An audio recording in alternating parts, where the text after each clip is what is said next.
Hey guys, hope you are doing well. In today's video, we are going to be looking at garden awards. So over the past year, with our COVID lockdown, I've been spending a lot of time in our garden, and one of the things that I was trying to do with the garden was to try and win some awards. Awards do, of course, bring that element of competition. I do like to look at it as even though there is that competition, there are those success criteria and those examples of amazing gardens that you want to strive for. You see those gardens that are, up here and your garden's down here, and it's really a way just to see, what can you add to elevate your garden and to make it look better. So for today, in our video, we're going to be taking a look at two awards that are out there if you are a Hamilton resident, one of those being the Trillium Award and the other one being the Monarch Award. So we're going to go on the computer and we're going to briefly go through each one in case that's something you want to work towards for next year. Alright, so the first of our awards is the Trillium Award. So if you take a look at the City of Hamilton website, they do have the information for the Trillium Award on there. What's nice about this award is if you have a commercial property or an institutional property like a school, you can always enter and nominate that garden for this award. If you live in Ancaster, they have their own separate award for this. When I take a look at the Trillium Award, I pretty much think of a lot of properties that are in really well-off areas.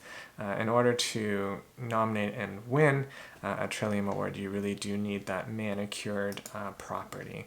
So if we take a look at some of the judging criteria, they really do look at things like curb appeal. So you do have to make sure that things look very well maintained. So the idea that your grass needs to be mowed and edged, weeds need to be removed, and things like diseases are taken care of. There's no brown patches in your grass.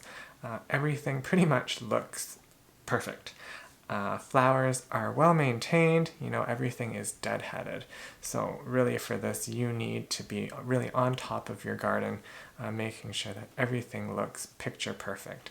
Even things like your trees, if there's any dead wood, anything that is weak, diseased, or damaged, you are taking care of those before judging. And then of course other things such as your property maintenance, like your sidewalk, everything is in good order. So for this, you really do need to have the money and the funds and the time to take care of your property. For me personally, my garden doesn't look like this. I have weeds in my garden, I have clover in my garden, which makes it really hard to nominate and to win an award like this.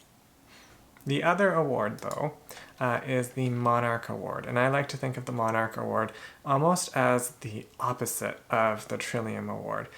With the Monarch Award, you're looking at the importance of biodiversity and sustainability with your garden, so things like that perfectly manicured lawn, you don't need to have that. You can have, clover growing in there, some weeds growing in there.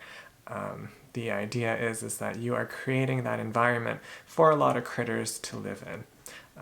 The Monarch Award also does have its own criteria as to things that you should have. The idea that your soil, you are making sure that you're adding organic matter. So if you take a look at the microbes and soil dwelling, you have that organic matter spread on top. You're not using things like chemical fertilizers or systemic pesticides or herbicides in your garden. Things like mulch, you are adding things like leaves and wood chips compared to things like weed barriers, which you might find in a Trillium Award-winning garden.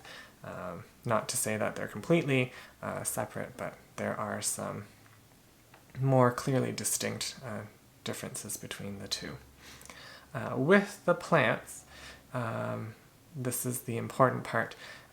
When you are applying for the Monarch Award, they really are looking for native plants and trees and shrubs and lots of different varieties of these native species. So if you're looking right here, if you want to have that excellent score, you're looking at 70% of your planting area occupied by these native species.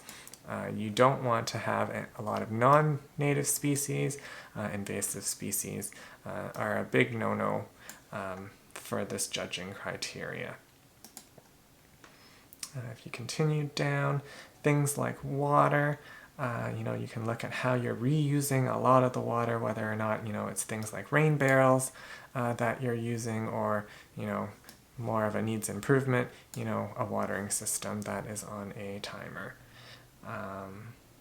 Other things that you can look for in your Monarch Award criteria, it's the idea that you're having habitats and spaces for these critters to live, so logs and bare soil for a lot of bees that might nest underground, instead of having everything cleaned up and looking pristine and perfect. Things like I have a bird bath in my property, just so that way the birds have some water. Lots of different things that you can look at in terms of cultural practices there. There are other things such as materials in hardscapes, things to look at as well. The idea that you want ideally things that are permeable over things that are impervious to water, like a deck or a pool that you might have there. And then our last part down here are aesthetics. All right, so before we go, I just wanted to share with you some of the feedback that I got when I applied for the Monarch Award. Sadly, I did not get awarded either with the Monarch Award or the Caterpillar Award during the process this year, which was kind of sad. But it was a good learning experience either way. So if you take a look at some of the comments, my garden, is quite a traditional looking garden. I do have very clearly distinct, this is where the garden bed is, this is where the grass is. So if you are applying, for the Monarch Award, something to think about is, think about reducing or getting rid of, your grass. You'll see some gardens out there where people have completely taken out their grass and it's all garden. So if you have something like that, the Monarch Award might be something that you can look into.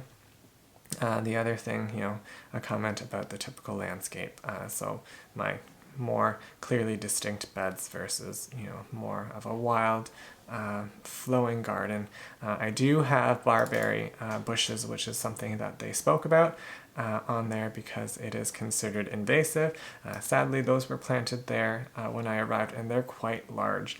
At some point, I might get rid of them, but for the time being, they're staying there just because they are providing that structure in the garden, and there are no native shrubs out there that I can find to buy that will replace them and make it look like the garden is a mature garden. Another comment is the number of native plants.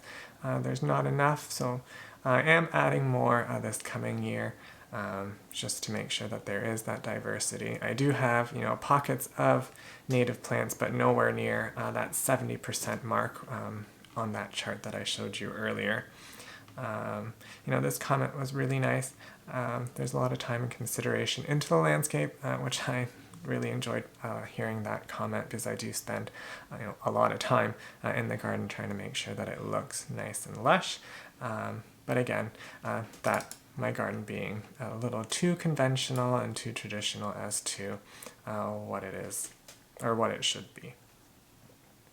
And then finally, this comment at the very end was an interesting comment, especially considering that the Caterpillar Award is something that would target new projects, but my project apparently was too new, and it needs to include a lot more native plants in there. Anyways, hopefully this feedback is helpful for you in case you decide to create a garden. So really make sure that your garden is not, your traditional or conventional garden, because that seems to be a comment that I got a lot from the judges. And get rid of those, because that will really hurt your score when those judges take a look at your garden and see those invasive plants in your garden. Anyways, I hope that video was helpful or inspired you to maybe enter these awards yourself. Until next time.